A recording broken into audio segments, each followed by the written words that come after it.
يا صباح الخير، ازيكم يا حلوين؟ عاملين ايه؟ يا رب تكونوا بخير. النهارده الجو حلو جدا، وطبعا النهارده بقى شم النسيم، فتابعوا الفيديو كده للاخر هتلاقوا بقى الروتين بتاعنا ويومنا بيمشي ازاي.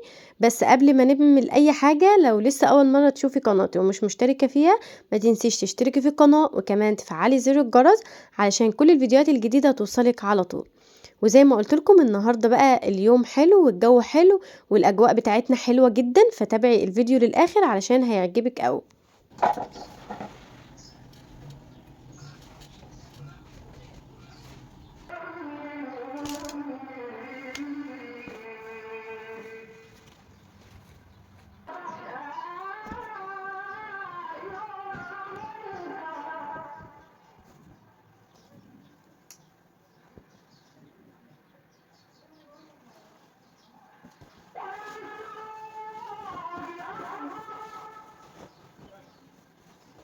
طبعًا اليوم بتاعنا ابتدى كده فتحت بقى الشبابيك علشان يعني أدخّل بقى الشمس والجو الحلو ده عندي في الأوضة، وبعد كده قُلت أرتّب بقى شوية هدوم كانت عندي برضه كنا خارجين قبلها.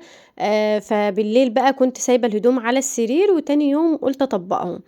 رجّعت كل حاجة مكانها لإن هنقضّي اليوم عند مامتي، فقُلت قبل ما أمشي أكون مجهّزة كل حاجة ومرتّبة الشقة معايا.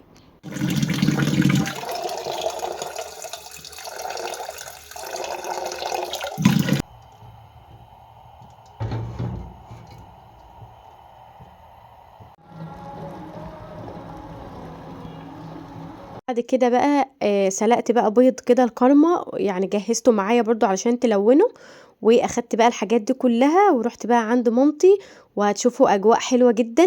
هنا طبعًا الولاد حطينا لهم بقى البيض علشان يلوّنوه، وقُلنا نجهّز بقى مكان علشان تبقى دي القعدة بتاعتنا.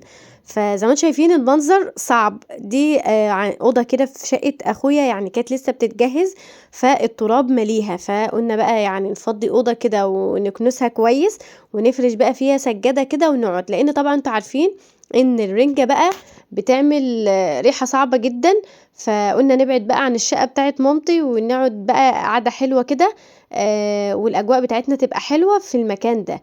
المهم كنست بقى الأرض زي ما أنتم شايفين، بس ما مسحناش ولا أي حاجة، هنفرش بقى كده السجادتين دول علشان نقعد عليهم، وهنجهّز بقى الحاجة بتاعتنا. مامتي كانت مجهّزة الخس بقى والبصل الأخضر، طبعًا يوم شم النسيم لازم خس ولازم بصل أخضر ولازم الرنجة، وطبعًا فسيخ، بس إحنا ما بنحبش الفسيخ علشان طبعًا الريحة بتاعته بتبقى صعبة جدًا. كنا بقى مجهّزين الحاجة، قُلنا نطلّعها بقى في المكان ده، والصراحة كان أجواء حلوة جدًا ويوم حلو أوي. طبعًا هنا حطينا بقى الخس، وهنحط كمان شيبسي والعصير، البيبسي أهم حاجة، وقُلنا نجهّز القعدة بتاعتنا علشان يعني ما نفضلش بقى طالعين نازلين.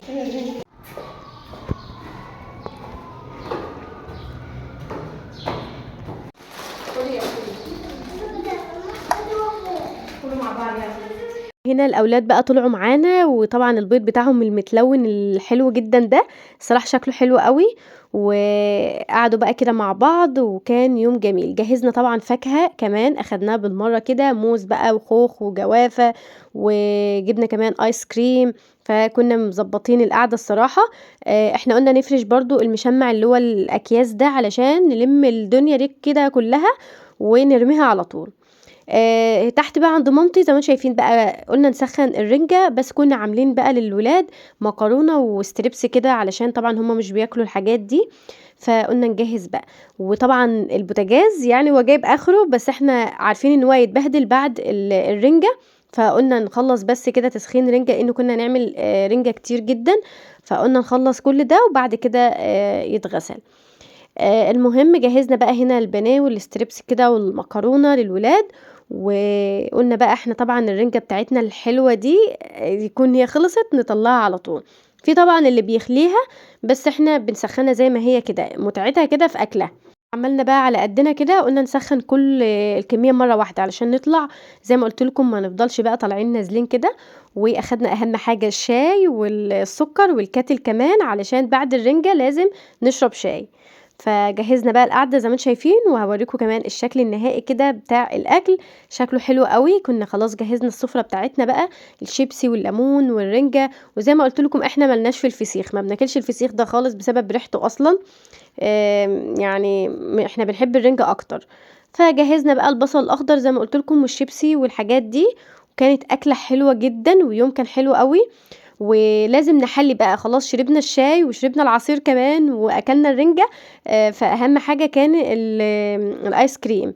جهّزنا بقى الآيس كريم بتاعنا، وخلاص بقى هنا كان آخر الفيديو بتاعنا، هو فيديو قصير شوية لإن اليوم بتاعنا الصراحة ما صوّرتوش كلّه، يعني حبينا نقعد مع بعض، وهنا بقى وصلنا لآخر الفيديو بتاعنا، وأقول لكم مع السلامة.